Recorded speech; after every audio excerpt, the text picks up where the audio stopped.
Family pretended they canceled Christmas dinner due to bad weather. Everyone's staying home, Mom texted. Then I saw their car as a team my sister's house. Perfect holiday? They posted. When they called next day, Catherine, everyone's staying home due to the ice storm. Christmas dinner is canceled. Stay safe. My mom's text read. I stared at my phone in disappointment but understood.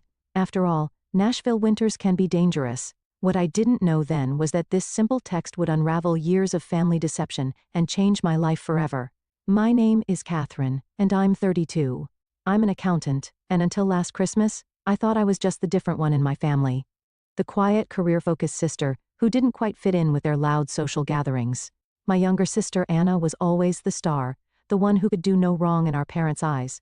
That Christmas morning I settled in for a quiet day alone. I made myself hot chocolate, turned on some holiday movies, and tried to stay positive despite the loneliness. Around 3 p.m., I was scrolling through Instagram when my heart stopped. There it was. A fresh post from my cousin Nina. Perfect family Christmas at Anna's. So blessed to have everyone together. Family traditions. Christmas dinner. The photo showed my entire family. Mom, dad, aunts, uncles, cousins, even my grandmother gathered around Anna's elegant dining table. They were all smiling, wearing festive sweaters, clearly enjoying the celebration they had deliberately excluded me from. Through the windows in their photos I could see clear, sunny skies. There was no ice storm. There never had been. My hands shook as I scrolled through more photos. There was my dad carving the turkey, my mom arranging her signature Christmas cookies, my little nieces and nephews opening presents. The ice storm excuse was a complete fabrication, a convenient lie to avoid telling me I wasn't welcome at their perfect family gathering. I felt sick to my stomach as the truth sank in. All those times they told me events were canceled. All those intimate gatherings I hadn't been invited to. How many of them had actually happened without me? How long had they been coordinating behind my back to exclude me while pretending to care? The next morning my phone rang. It was my mother, acting as if nothing had happened. Hi honey, hope you had a nice quiet Christmas. We missed you. The casual cruelty of her words made my hands clench into fists. This was the moment everything would change, though I didn't know it yet. Growing up in our family home, I always tried to be the good daughter. I helped my mom with chores, maintained straight A's in school, and even gave up my dream of attending art school to pursue accounting because my parents insisted it was more practical. Meanwhile, my sister Anna could do whatever she wanted. When she dropped out of college to become a yoga instructor, my parents called her brave. When I worked overtime to help them pay off their mortgage, they barely acknowledged it. I remember one particular incident that should have opened my eyes sooner. 3 years ago, when my dad needed surgery, I took 3 weeks off work to help care for him. I cooked, cleaned, drove him to appointments, and managed his medications.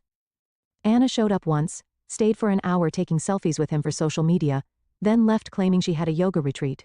Yet somehow, in my parents' retelling of that time, Anna was the supportive daughter while I was just doing the bare minimum. My extended family wasn't much better. At every gathering, my aunts would praise Anna's free spirit while asking me when I was going to loosen up and learn to enjoy life. My accomplishments at work were dismissed as boring. While Anna's latest adventure teaching yoga in Bali was the talk of every family dinner, I kept telling myself it didn't matter, that family was family, and they loved me in their own way. Even last month, I spent hours helping my mom prepare for Thanksgiving, only to hear her tell everyone that Anna had done all the work while I just sat around. I swallowed my hurt and kept quiet, just like always. When Anna announced she'd be hosting Christmas this year, I offered to help with the planning and cooking. She brushed me off saying she wanted it to be perfect. I should have seen the signs then, but I was still trying so hard to believe in the fiction of our happy family. The truth is, I've spent my entire life trying to earn their approval, making excuses for their behavior, and pretending not to notice when they excluded me from spontaneous family gatherings that everyone else somehow knew about. I convinced myself that if I just tried harder, worked longer, gave more, they would finally see me as worthy of being part of their perfect family picture. Hi honey, hope you had a nice quiet Christmas. We missed you. My mother's fake cheerfulness made my stomach turn. I gripped my phone tighter, staring at the Instagram photos still open on my laptop, evidence of their perfect family gathering that I'd been deliberately excluded from. Really, I managed to keep my voice steady, because Nina's social media posts show everyone had a wonderful time at Anna's house, everyone except me. The silence on the other end was deafening. I could almost see my mother's face, that familiar expression when she's been caught in a lie, but is already formulating excuses. Oh, well, she stammered. Anna organized it last minute, and you know how you can be at gatherings, always so quiet, and making everyone uncomfortable. We just thought what? I pressed. That it would be better to lie to me? to make me spend Christmas alone while pretending everyone else was doing the same? Don't be so dramatic. My mother sighed. We were trying to avoid any awkwardness. You know how Anna wanted everything to be perfect. That's when it hit me. All the past canceled events. The times plans had mysteriously fallen through.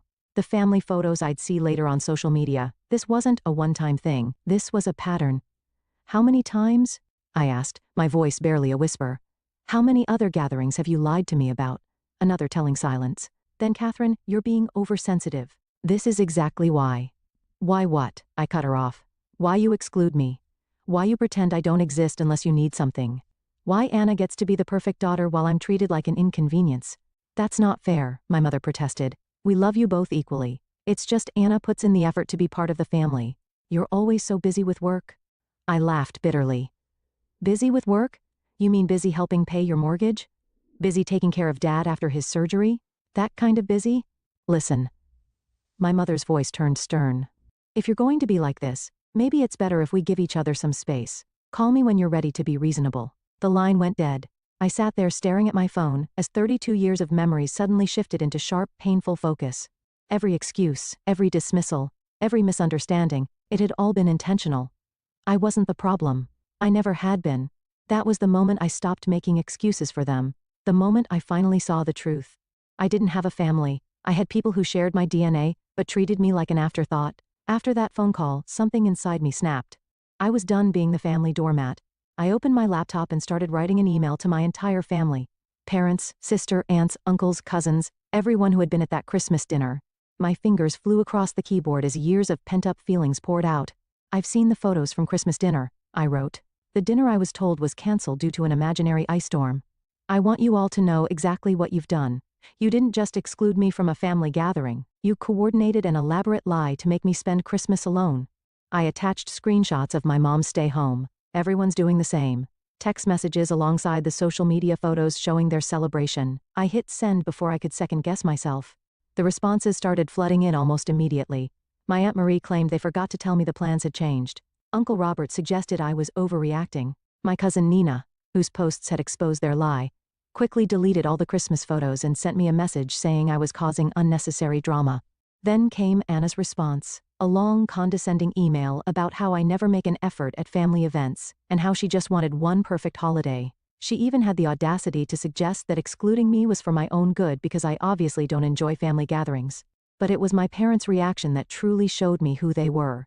Instead of apologizing, they went on the offensive. My mother started calling mutual family friends, spinning a story about how I was having some sort of breakdown. My father sent me a stern email about respecting family privacy, and how airing our dirty laundry was unacceptable. You've really done it now, Anna texted me. Mom's crying, everyone's upset, and it's all because you couldn't just accept that maybe you're the problem. This is exactly why we didn't want you at Christmas. I felt like I was living in an alternate reality. They had deliberately excluded and lied to me, yet somehow I was the villain for exposing their behavior. The more I stood up for myself, the more they twisted the narrative. When I refused to back down and apologize, they escalated. My mother started showing up at my workplace unannounced, causing scenes in the lobby. Anna began posting vague social media updates about toxic people and choosing peace over family. My father threatened to cut me out of his will if I didn't get in line. Instead of intimidating me, their actions only confirmed what I had finally realized. This wasn't a loving family protecting itself from a difficult member. This was a toxic system desperately trying to maintain control over someone who had finally stopped playing by their rules. I decided then that I needed to do more than just expose their lies. I needed to completely break free from their manipulation. Little did they know, I was already forming a plan that would show them exactly what happens when you push away the one person who had always been there for them. A week after my confrontational email, I received an unexpected message from Rachel, an old family friend who had retired from managing my parents' finances years ago. Catherine, I've been seeing what's happening with your family on social media. There's something you need to know. Can we meet? I agreed to meet her at a quiet cafe downtown. When I arrived, Rachel looked nervous, clutching a manila envelope. I've been carrying the guilt of this for years, she said, sliding the envelope across the table. Your father swore me to secrecy, but after seeing how they're treating you now, I can't stay quiet anymore. Inside the envelope were bank statements and legal documents dating back 15 years. As I read through them, my hands began to shake.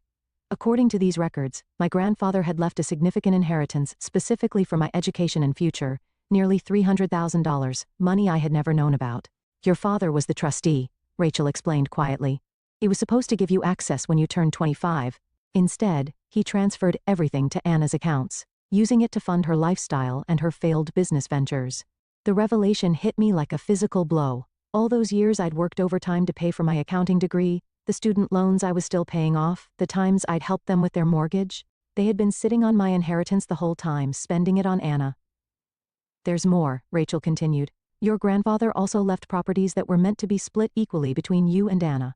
Your parents sold them all. Using your power of attorney, they had you sign when you were 18. Remember when they said it was for emergency medical decisions? I felt sick. The document I'd trustingly signed had given them complete control over my financial interests. They had systematically robbed me of my inheritance while watching me struggle, accepting my help with their expenses, and making me feel guilty for not contributing enough to the family. Even worse, the statements showed regular transfers to Anna labeled as business investments, money taken from my inheritance to fund her yoga studios, her retreats in Bali, all those adventures they'd praised her for while criticizing my boring accounting career. "Why tell me now?" I asked Rachel, my voice barely steady. "Because I saw your mother's social media posts painting you as unstable and ungrateful. They're trying to discredit you before you can discover the truth. They've been embezzling from you for years, Catherine. What they've done isn't just morally wrong, it's illegal." Everything suddenly made horrible sense. Their escalating attempts to paint me as unreasonable. The threats to cut me out of the will when they'd already stolen my inheritance. Their desperate need to maintain the narrative that Anna was the successful sister while I was the difficult one. I carefully packed the documents back into the envelope, my mind racing. "Thank you, Rachel. I know exactly what I need to do now. This wasn't just about a ruined Christmas anymore. This was about years of calculated deception and theft, and I, an accountant with years of experience tracking financial fraud, was uniquely qualified to make them face the consequences." With Rachel's documents in hand, I spent the next week meticulously building my case. As an accountant, I knew exactly how to trace the money trail. Every unauthorized transfer, every misused power of attorney, every fraudulent document, I tracked it all. I also hired Sarah Chen, a lawyer specializing in estate fraud, to review everything. "This is a clear case of financial exploitation," Sarah confirmed. "We can file criminal charges if you want to pursue that route." I considered my options carefully. A criminal case would destroy my family's reputation, but they had already destroyed our relationship. Still, I decided to give them one last chance to make things right. I emailed my parents and Anna, requesting a family meeting to resolve our differences. They jumped at the chance, probably thinking they could manipulate me back into line. We agreed to meet at my apartment the following Saturday. The morning of the meeting, I arranged 3 folders on my dining table, one for each of them. Inside each folder was a complete record of their fraud, along with a letter from my lawyer outlining their options. Either transfer all remaining funds back to me and sign a confession, or face criminal charges. They arrived looking smug, clearly expecting me to apologize. My mother started in immediately. "Catherine, we're so glad you've come to your senses." I cut her off by sliding the folders across the table. "Before anyone says another word, I suggest you read these." The color drained from my father's face as he scanned the documents. Anna's hands started shaking. My mother tried to maintain control. "This is ridiculous. You're trying to blackmail your own family?" "Blackmail?" I laughed coldly. "No, I'm giving you a choice. Return my inheritance with interest and admit what you did, or I'll let the police handle it." "Rachel's already agreed to testify." "Rachel had no right," my father started. "You had no right," I interrupted. "You stole from me for years while watching me struggle. You used my power of attorney to sell property that was rightfully mine. You funded Anna's lifestyle with my inheritance." Anna burst into tears. "I didn't know. They told me the money was from their savings." "Don't lie," I replied calmly. "The transfers went directly to your accounts. You knew exactly what you were doing." My mother tried a different approach. "Think about what this will do to the family. What will people say?" "You should have thought about that before stealing hundreds of thousands of dollars from your own daughter," I responded. "You have 48 hours to decide. Either sign the confession and arrange the transfers, or I'm going to the police." They left in a panic, my father practically dragging my hysterical mother and sister out the door. Within hours, the family group chat exploded with messages from relatives, all taking their side, of course. But I remained calm. I had truth and evidence on my side. "The ball's in their court now," I told Sarah over the phone that evening. "But something tells me they're not going to make the right choice." I was ready for whatever came next.